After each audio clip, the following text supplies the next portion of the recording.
Hello नमस्कार दोस्तों, Sonam classes में आप लोगों का फिर से स्वागत है। तो जैसा कि आप लोग जान रहे हैं कि मैं सामान्य अध्ययन के 3500 प्रश्नों का सीरीज चला रहा हूं, जिसका ये 37वां पार्ट है। तो इससे पहले का वीडियो अगर आप लोगों ने नहीं देखा है दोस्तों, तो प्लेलिस्ट में सारे वीडियो हैं, आप वहां से देख सकते हैं। और इससे पिछले का वीडियो मैंने लिंक डिस्क्रिप्शन में दे रखा है, आप वहाँ से देख सकते हैं। तो चलिए देखते हैं आज का ये क्वेश्चन।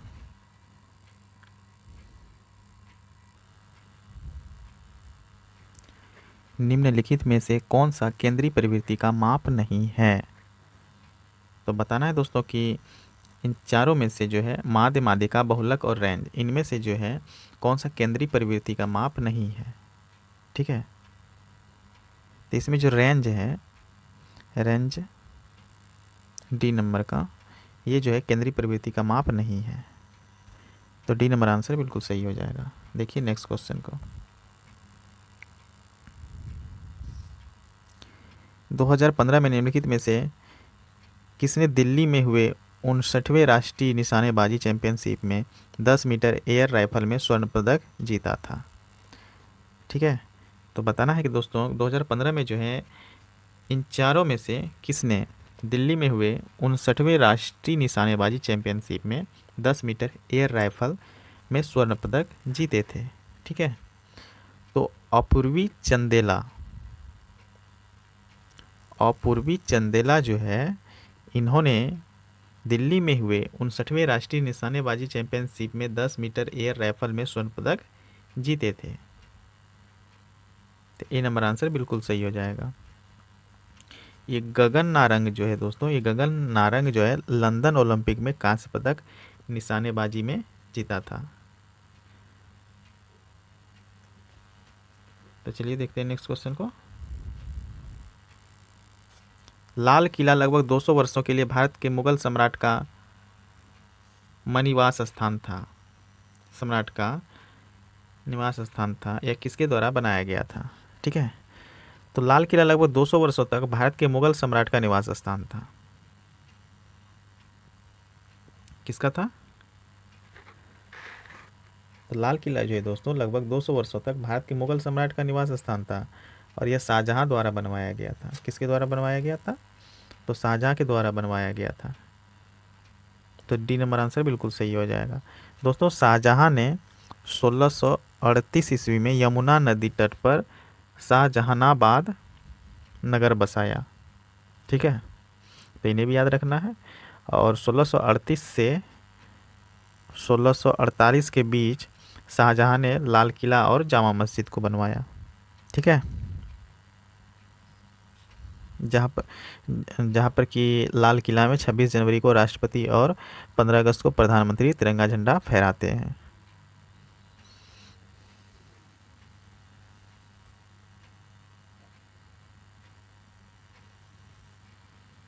तो चलिए देखते हैं नेक्स्ट क्वेश्चन को। निम्नलिखित में से किस आंदोलन ने गोवा में पुर्तगाली राज्य को समाप्त करने में महत्वपूर्ण भूमिका निभाई थी? ठीक है दोस्तों, तो बताना है निम्नलिखित में से किस आंदोलन ने गोवा में पुर्तगाली राज्य को समाप्त करने में महत्वपूर्ण भूमिका निभाई थी?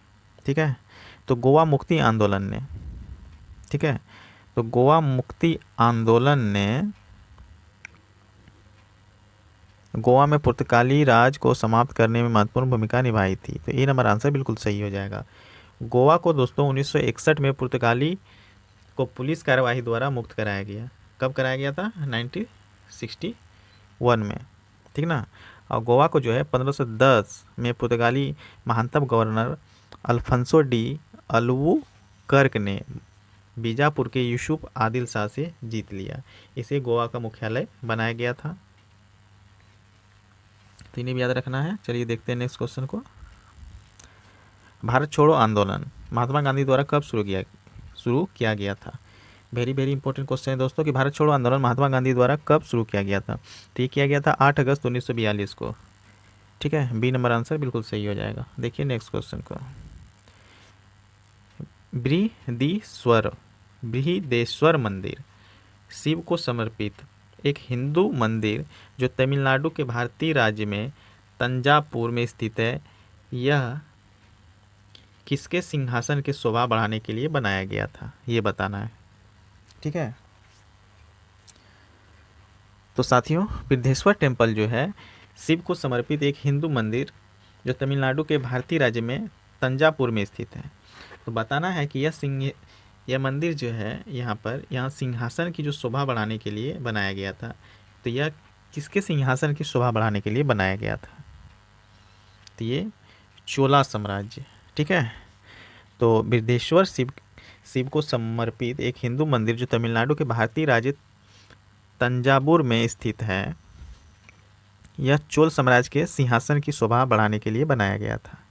तो ए नंबर आंसर बिल्कुल सही हो जाएगा। देखिए नेक्स्ट क्वेश्चन को, निम्नलिखित में से कौन सा भारत का सबसे बड़ा रेगिस्तान है? तो थार का रेगिस्तान भारत का सबसे बड़ा रेगिस्तान है दोस्तों। ए नंबर आंसर बिल्कुल सही हो जाएगा। ये जो थार रेगिस्तान है दोस्तों, ये भारत से पाकिस्तान तक फैला हुआ है और थार मरुस्थल का क्षेत्रफल कितना है?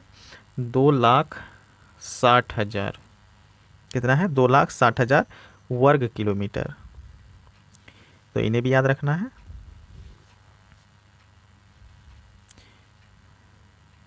ये काराकोरम रेगिस्तान जो है दोस्तों, ये कहाँ है? तुर्कमेनिस्तान में है। तुर्कमेनिस्तान में है, तो इन्हें भी याद रखिएगा। और ये गोबी रेगिस्तान कहाँ है? तो गोबी मरुस्थल जो है मंगोलिया चीन में है, जो कि मंगोलिया से चीन तक फैला हुआ है। और गोबी मरुस्थल का क्षेत्रफल कितना है दोस्तों?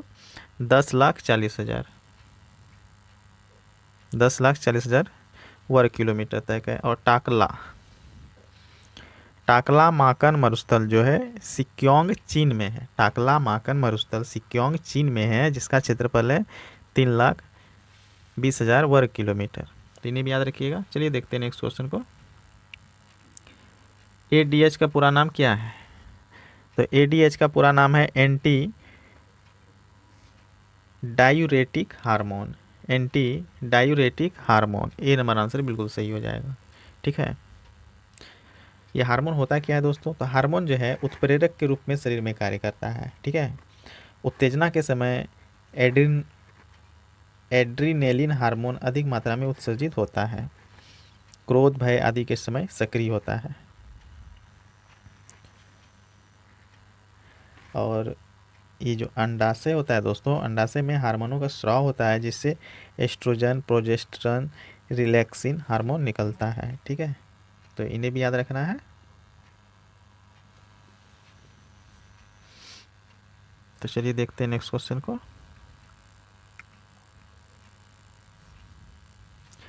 निम्नलिखित में से भिन्न या असंगत को चुने। तो हमारे पास 4 ऑप्शन दिए गए हैं दोस्तों, इसमें से बताना है कि कौन सा भिन्न है। तो यहाँ पर जो सोना है ये भिन्न का असंगत है, क्योंकि सोना जो है औरम एयू का काल्वेराइट अयस्क है। और सोना प्राकृतिक अवस्था में पाए जाने वाला एक मात्र धातु है दोस्तों। और सोना सबसे अक्रियाशील धातु है। ठीक है। चलिए देखते हैं नेक्स्ट क्वेश्चन को। पृथ्वी की सतह का 70% से अधिक भाग पानी के साथ घिरा है। तो पृथ्वी पर पानी का कुल कितने प्रतिशत भाग ताज़ा पानी है और प्रत्यक्ष मानव उपयोग के लिए सुलभ है? ठीक है। तो साथियों, बताना है कि पृथ्वी की सतह पर जो है 70% से अधिक भाग पानी से घिरा हुआ है।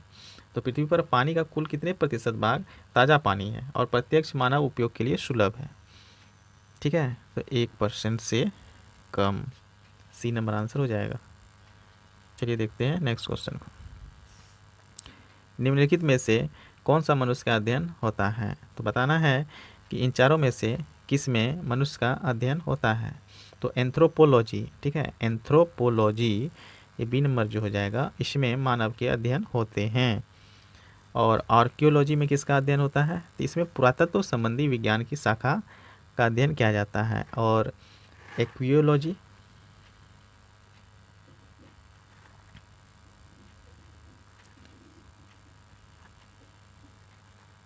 और एक होता है दोस्तों इक्थियोलॉजी। इक्थियोलॉजी में मछलियों का अध्ययन होता है। ठीक है। तो इन्हें भी याद रखिएगा, इक्थियोलॉजी। अगर स्पेलिंग बोला जाए तो ICHTHYOLOGY,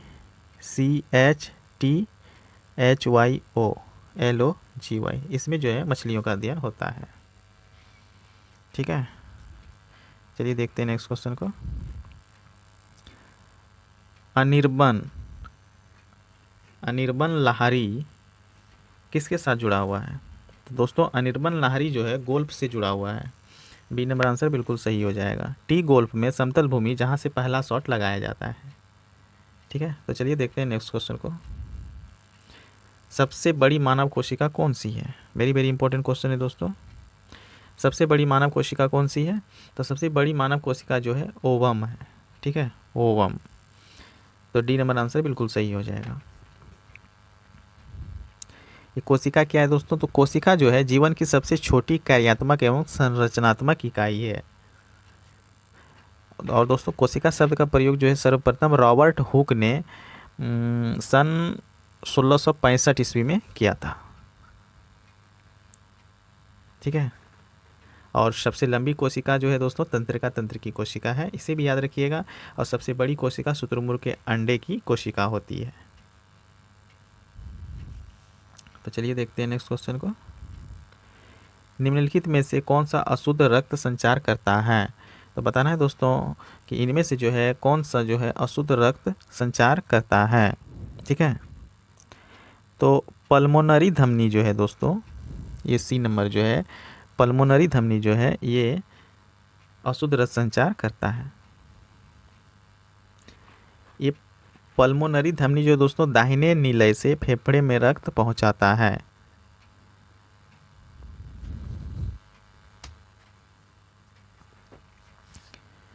तो चलिए देखते हैं नेक्स्ट क्वेश्चन को।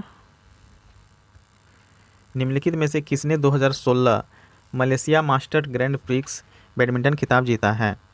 तो साथियों बताना है कि 2016 मलेशिया मास्टर ग्रैंड प्रिक्स में बैडमिंटन खिताब किसने जीता है? ठीक है, तो ये जीता है दोस्तों पीवी सिंधु ने। ठीक है, बी नंबर आंसर हो जाएगा, पीवी सिंधु ने। इन्होंने जो है 2016 ईस्वी के Malaysia master grand prix badminton खिताब जीता है। ठीक है, तो याद रखिएगा। देखते हैं नेक्स्ट क्वेश्चन को। निम्नलिखित में से कौन सा प्लूटो का एक फ्लाई बाय अध्ययन करने के लिए प्राथमिक मिशन के साथ शुरू किया गया था? तो दोस्तों नए क्षैतिज प्लूटो का एक फ्लाई बाय अध्ययन करने के लिए प्राथमिक मिशन के साथ शुरू किया गया था। नए क्षितिज, बी नंबर आंसर हो जाएगा इसका। तो दोस्तों नए क्षितिज प्लूटो का एक फ्लाई बाय अध्ययन करने के लिए प्राथमिक मिशन के साथ शुरू किया गया था। तो बी नंबर आंसर बिल्कुल सही हो जाएगा। दोस्तों प्लूटो पृथ्वी का दूरस्थ ग्रह है।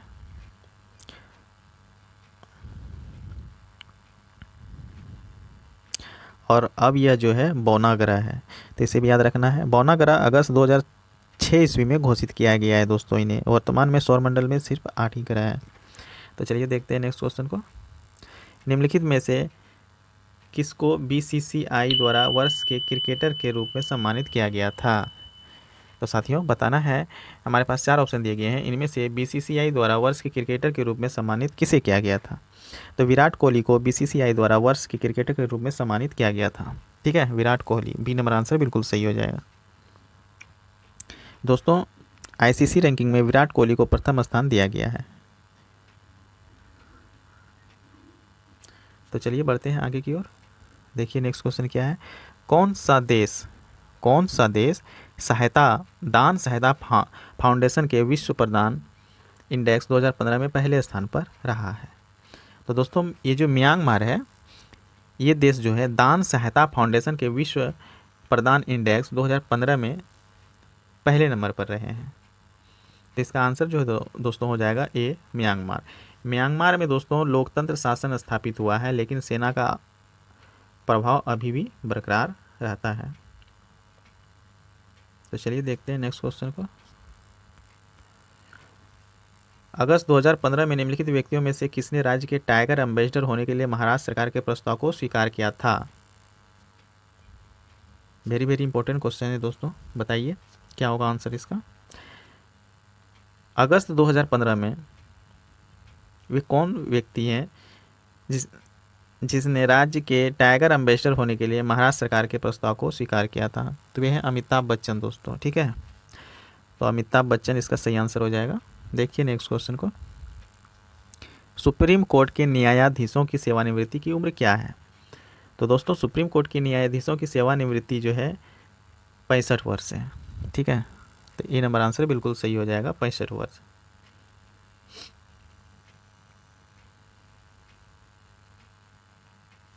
देखिए नेक्स्ट क्वेश्चन क्या है। एक कंप्यूटर के लिए 1024 बाइट्स बराबर कितना होता है, ये पूछ रहा है कि कंप्यूटर में जो है 1024 बाइट्स इज इक्वल टू कितना होता है। तो ये होता है 1 KB। ठीक है, कंप्यूटर डाटा की सबसे छोटी इकाई बीट है दोस्तों, इसे भी याद रखिएगा, इंपॉर्टेंट है, एग्जाम में पूछा गया क्वेश्चन है। तो चलिए देखते हैं नेक्स्ट क्वेश्चन को। इसरो का पूरा नाम क्या है। ठीक है, अभी मैंने थोड़ा देर पहले आपको बताया था दोस्तों कि इसरो का जो है पूरा नाम क्या है, इंडियन स्पेस रिसर्च ऑर्गेनाइजेशन। ठीक है, इंडियन स्पेस रिसर्च ऑर्गेनाइजेशन, जिसका कि हिंदी में नाम होता है भारतीय अंतरिक्ष अनुसंधान संस्थान। ठीक है, बी नंबर आंसर इसका बिल्कुल सही हो जाएगा। इसका स्थापना कब हुआ है दोस्तों, तो इसका स्थापना 15 अगस्त 1969 को हुआ है और इसका हेडक्वार्टर बेंगलोर में है। देखिए नेक्स्ट क्वेश्चन। आज़ादी के बाद भी कौन भारत का गवर्नर जनरल बना रहा था। वेरी वेरी इंपॉर्टेंट क्वेश्चन है। आज़ादी के बाद कौन सा भारत का गवर्नर जनरल बना रहा था। तो आज़ादी के बाद जो है लुइस माउंटबेटन, लुइस माउंटबेटन, ए नंबर आंसर बिल्कुल सही हो जाएगा, जो कि आज़ादी के बाद भी भारत के गवर्नर जनरल बने रहे थे। देखते हैं नेक्स्ट क्वेश्चन को। निम्नलिखित धातुओं में से कौन सा फोटो फिल्मों में इस्तेमाल किया जाता है। तो बताना है दोस्तों कि निम्नलिखित धातुओं में से कौन सा फोटो फिल्मों में उपयोग किया जाता है। तो ये जो रजत है, इसी को सिल्वर कहा जाता है इंग्लिश में। तो इनको जो है फोटो फिल्मों में इस्तेमाल किया जाता है, सिल्वर क्लोराइड AgCl। ठीक है, सिल्वर क्लोराइड AgCl को हॉर्न सिल्वर कहा जाता है, तो इन्हें भी याद रखना है। तो चलिए देखते हैं नेक्स्ट क्वेश्चन को। इंसुलिन की खोज के लिए किसको नोबेल पुरस्कार से सम्मानित किया गया था। बहुत ही इंपॉर्टेंट क्वेश्चन है साथियों। तो इंसुलिन की खोज के लिए किसको नोबेल पुरस्कार से सम्मानित किया गया था।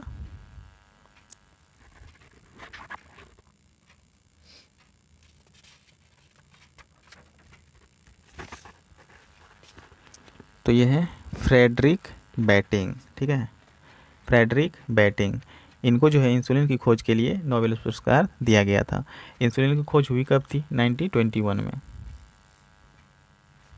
ठीक है, चलिए देखते हैं नेक्स्ट क्वेश्चन को। महाबोधि मंदिर, महाबोधि मंदिर या महान जागृति मंदिर एक बौद्ध मंदिर है जो डैश में स्थित है। तो बताना है साथियों कि महाबोधि मंदिर जो है ये कहाँ पर स्थित है। तो ये है बिहार में, बी नंबर आंसर बिल्कुल सही हो जाएगा, ये बिहार में है। महात्मा बुद्ध का बचपन का नाम क्या था। तो महात्मा बुद्ध का बचपन का नाम सिद्धार्थ था, जो कि 29 वर्ष की अवस्था में महाविनिष्क्रमण हुआ और 35 वर्ष की अवस्था में ज्ञान प्राप्ति किया। तो चलिए देखते हैं नेक्स्ट क्वेश्चन को। निम्नलिखित में से भिन्न या असंगत को चुने। तो हमारे पास 4 ऑप्शन दिया गया है, इनमें से डिफरेंट को चूज करना है। तो त्रिपुरा जो है इनमें से भिन्न है, त्रिपुरा। ठीक है, क्योंकि त्रिपुरा जो है पूर्वी भारत के 7 बहने के नाम से प्रसिद्ध राज्यों में एक है, जबकि शेष राज्यों की राजधानी है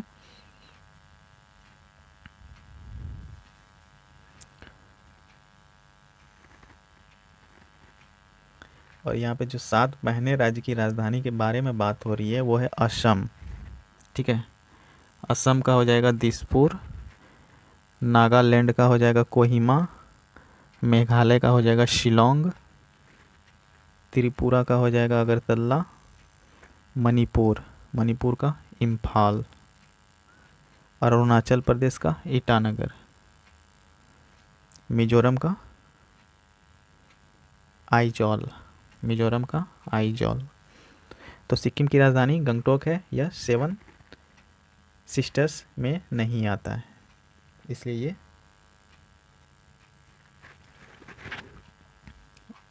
इसके लिस्ट में नहीं आता है। तो चलिए देखते हैं नेक्स्ट क्वेश्चन को।